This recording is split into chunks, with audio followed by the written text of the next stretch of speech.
Ayan, pwede na po natin ilagay yung ating bagong. Ayan.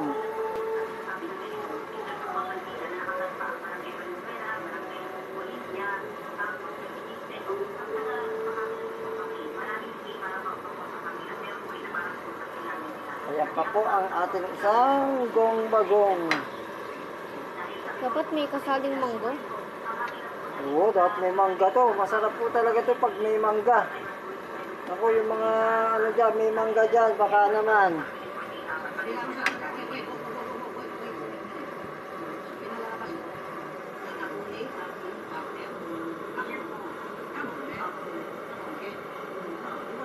Yan.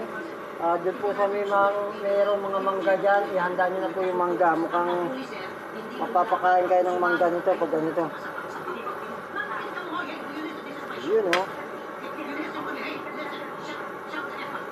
Yan.